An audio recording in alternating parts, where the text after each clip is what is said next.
নিজেকে হাতে সব টিপগুলা দেয়া বসায় 500 দেই 700 দেই 700 দেই 800 দেই। নৈশকালীন রাজধানীর রাজপথ যখন নীরব, তখন এক শ্রেণীর অসাধু চক্র ব্যস্ত সরকারি ওএমএস-এর খাদ্যপণ্য লোপাটে। গরিবের সস্তা আটা আর চালের প্যাকেট বদলে নামি দামি ব্র্যান্ডের মোড়কে তা চলে যাচ্ছে খোলা বাজারে। দীর্ঘদিনের এই সিন্ডিকেটের নেপথ্যের খোঁজে নামে গ্রিন টিভির অনুসন্ধানী দল।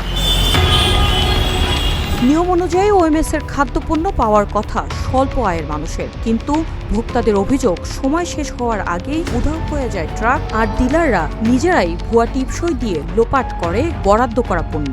এটা জনগণের জিনিস, জনগণের টাইম মতনই যতক্ষণ পর্যন্ত টাইম আছে ততক্ষণ পর্যন্ত জনগণের মধ্যে এটা বিতরণ করব। এরা তো বিতরণ ঠিক মতন করে না, ওরা সাইডের থেকে বাড়তি টাকা বিক্রি করে, আবার নিজের হাতে আমি দেখছি দাঁড়া নিজেকে হাতে সব টিপগুলা দেয়া বসায়। পাবলিকের হাতে কোনো টিপও নেয় না, স্বাক্ষরও নেয় না। এটা তো মনে করেন এই যে টাইম ছাড়া চলে আসছে, তাহলে মালগুলো দেবে না। এখানে আপনার মনে করেন 2 প্যাকেট আটা চাইছি, উনি দিচ্ছে সব সিরাতা। আমাকে সিরাতা আমি কীভাবে নেবো? আমি রিক্সা চালায় খাই। প্যাকেটের আটা আপনি প্যাকেট ধরে দিবেন, কয় এটা আমরা সিরাতাই পাই, তাই মানে ভালো তো আলাদা রেখে দিচ্ছে। কালোবাজারি রুখতে প্রতি ডিলার পয়েন্টে খাদ্য অধিদপ্তরের তদারকি কর্মকর্তা থাকার কথা থাকলেও অভিযোগের আঙুল খোদ কর্মকর্তা আব্দুল মান্নানের দিকে। দৈনিক 800 টাকা আর দুপুরের খাবারের বিনিময়ে ডিলারদের সব অনিয়মেই যেন তার মৌন সম্মতি।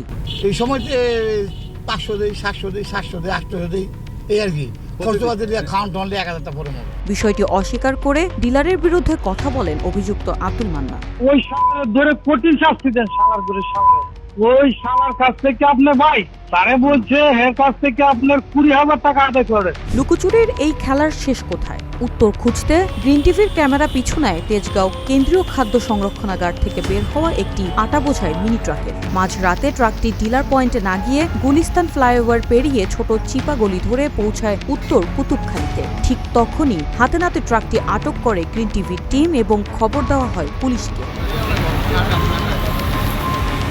খবর পেয়ে দ্রুত ঘটনাস্থলে ছুটে আসে যাত্রাবাড়ি থানা পুলিশ। জব্দ করা হয় ট্রাকসহ ওএমএস-এর আটা। গ্রেপ্তারকৃত চালক মামুনের দেওয়া তথ্যে বেরিয়ে আসে মূল হোতাদের নাম। মামলা ঠুকে দেয়া হয় মূল হোতার রাকিব, পারভেজ রাজ, শহীদুল ইসলাম বাবু ও ড্রাইভার মামুনের নামে। থানা নিজ তাৎক্ষণিক কাগজপত্র আমরা যাচাই করার চেষ্টা করেছি, বাট তারা আসলে বৈধ মালিকানা সংক্রান্ত কোনো কাগজপত্র তারা প্রোভাইড করতে পারে নাই। তো এই বিষয়ে আমরা একটা মামলা নিচ্ছি এবং যিনি ড্রাইভার ছিলেন, চালক ছিলেন, তাকে আমরা কোর্টে সেন্ড আপ করছি।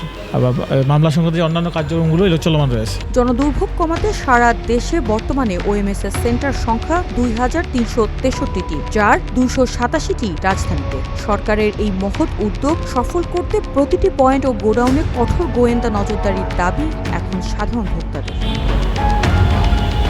News desk, green TV digital.